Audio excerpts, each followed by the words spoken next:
Why Clay Aiken was so encouraged by latest season of American Idol, exclusive. Much has changed on American Idol in the 22 years since Clay Aiken became a household name on the show. But Aiken, who was runner-up to winner and dear friend Ruben Studdard in 2003, says he felt like he saw glimmers of the old days during the 2025 season. Although Aiken didn't watch season 23 religiously, he told Entertainment Now on June 5 that he saw enough to notice how viewers got behind relatable contestants with significant talent, and he loved how they gravitated toward music genres like gospel and R&B, which viewers and producers have not always embraced on the show. Clay Aiken says American Idol viewers chose substance over style in 2003. Aiken told Entertainment Now that after first season of American Idol made winner Kelly Clarkson and runner-up Justin Guarini instantly famous, both with pop star images to match their talent. Judge Simon Cowell looked at the talent pool for season 2 and determined that the audience would have to decide which mattered more, the contestants' looks or their talent. Simon said that it was going to be talent over image in season 2, Aiken told Entertainment Now. You know, who goes further, those who look like pop stars, who fit that mold? Or will America choose the folks who are more relatable and look more like them? In the end, Aiken said, Cowell was right. The final 3 contestants, Studdard, Aiken, and Kimberly Locke, had powerful voices but lacked quintessential pop star looks. Nevertheless, nearly 40 million people tuned in for the most watched finale in the show's history, eager to root for singers they loved and related to most, Aiken said. I think the audience really took part that season and changed the dynamic, he added. To stay competitive in the TV ratings, Aiken said he understands why American Idol has much flashier production value than when he was a contestant. Prefacing that there are people who work there who I love dearly still, so no judgment, Aiken said that with fireworks behind them and waterfalls on the stage, truly talented hopefuls have sometimes been overshadowed and that viewers easily forget that these are kids from next door, that they're from down the street, because they're so well produced.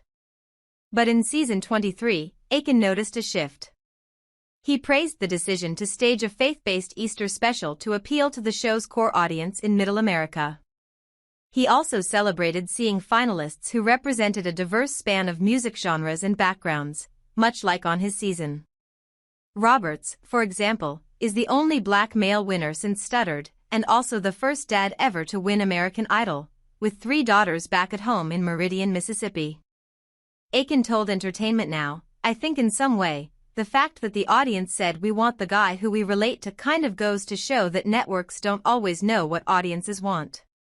Sometimes audiences need to tell them, and they did this year, absolutely. Clay Aiken hopes judges will share more constructive criticism in future seasons of American Idol. During his audition, Roberts was told by judge and former American Idol winner Carrie Underwood that he needed more swagger to match his big voice. Later, after one of his top 5 performances, she said, I feel like you missed such an opportunity to move around and entertain, adding that it was time to pull out all the stops. But the 27-year-old managed to rise to the top without staging major productions. With his show-stopping version of Heal, he sang the song while sitting on a stool at center stage and the audience was enamored. Some viewers have criticized Underwood over the advice she gave to Roberts. Others have complained that she didn't always join fellow judges Luke Bryan and Lionel Richie in their standing ovations for various contestants. But Aiken, who served as a guest mentor on season 21, told Entertainment Now he'd rather see the judges share their opinions and some constructive criticism versus none at all. As nasty as some of the things Simon could say were, Aiken said of Cowell's critiques of him, they were of value and I appreciated having that criticism 8 times, out of 10.